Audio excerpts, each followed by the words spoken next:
Delhi NCR में supreme court की ओर से पटाखे पूरी तरह बैन करने के बाद अब पानीपत में निकलने वाले हनुमान स्वरूपों के साथ चलने वाले डीजे पर भी सवाल खड़े हो गए।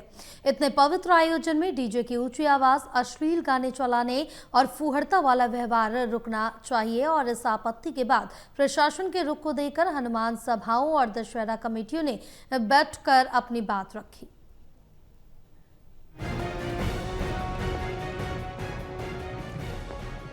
दिल्ली एनसीआर में पटाखों की बिक्री, इन्हें स्टोर करने और बजाने पर सुप्रीम कोर्ट की पूरी पाबंदी के आदेश के बाद अब दशहरा दिवाली के त्योहार आ गए हैं। दशहरा पर्व पर पानीपत में हनुमान स्वरूपों और हनुमान सभाओं की पूरे देश में चर्चा रहती है।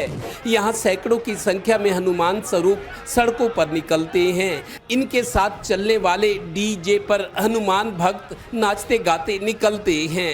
ये हनुमान स्वरूप भक्तों के साथ घरों और प्रतिष्ठानों में आशीर्वाद देने जाते हैं। मान्यता भी है कि इन त्योहारों पर निकलने वाले हनुमान स्वरूपों का आशीर्वाद कभी खाली नहीं जाता। पहले पानीपत में निकलने वाले हनुमान स्वरूपों की महिमा और इनका दर्शन कीजिए।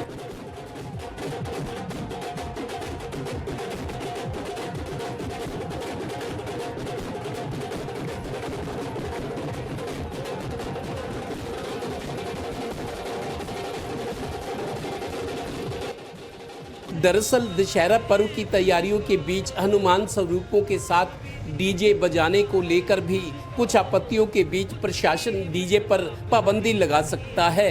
इसकी भनक लगते ही हनुमान सभाओं और दशहरा कमेटियों ने एक बड़ी बैठक की।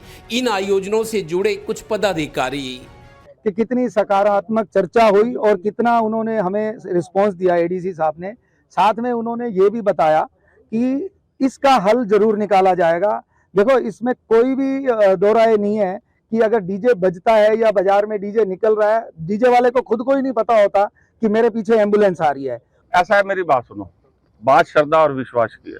99% क्या 100% सभी संस्थाएं इस बात पे मान जाएंगी और ये सारा मैटर।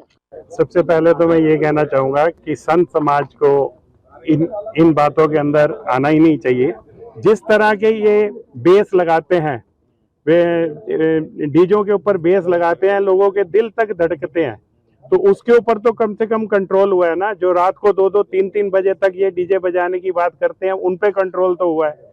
तो मैं ये चाहूंगा कि मेरे जो लोकेश दास जी हैं, जो मेरे ही गुरु भाई हैं, फिर मैं इस बात की निंदा भी करता हूं कि उनको इस बात के अंदर संज्ञान लेने की जरूरत नहीं थी। लेकिन उनको, मुझे लगता है कि इस बारे में नहीं मालूम होगा।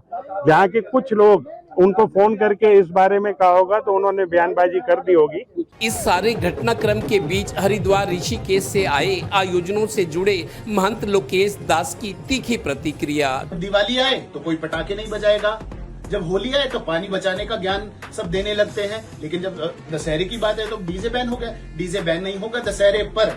मैं पानीपत में रहूंगा, जिसको विरोध करना है मेरा विरोध करो। मैं सभी राम भक्तों के साथ और सभी हनुमान सभाओं के साथ मैं वहां पर खड़ा होऊंगा। जिसको विरोध करना है मेरा करे, जिसको केस करना है मेरे ऊपर करे। लेकिन डीजे तो बजेगा, लेकिन उसकी समय सीमा तय होगी। और नवीन भाटिया जी ने भी एक बयान दिया है, मैं उनका भी समर्थन करता हूं, लेकिन डीजे तो बजेगा। ये तो सच है कि हनुमान स्वरूप धारण करने के लिए कुछ सख्त नियम और मर्यादा है। इनका पालन ना करने, डीजे पर अश्लील गाने चलाने, फुहड़ता वाला व्यवहार जैसी कई चीजें रुकनी चाहिए। पानीपत के एडीसी ने सभी के साथ मिलकर एक बैठक करने और सर्वसम्मति से रास्ता निकालने का भरोसा दिया है। हमारे पास आए थे और इसी बारे में चर्चा हुई थी कि जो हनुमान जी की धार्मिक यात्रा चलती है, उसके साथ जो कुछ डीजे चलता है, तो उसके बारे में कुछ लोगों की विचार थे, जिसके बारे में एक बड़ा पॉजिटिव डिस्कशन हुआ है और आगे प्रशासन और सभी लोग बैठ के इस बारे में चर्चा करें। गौरतलब है कि पानीपत में दशहरा से 3-4 दिन पहले हनुमान स्वरूप सैकड़ों की संख्या में सड़कों पर निकलते हैं।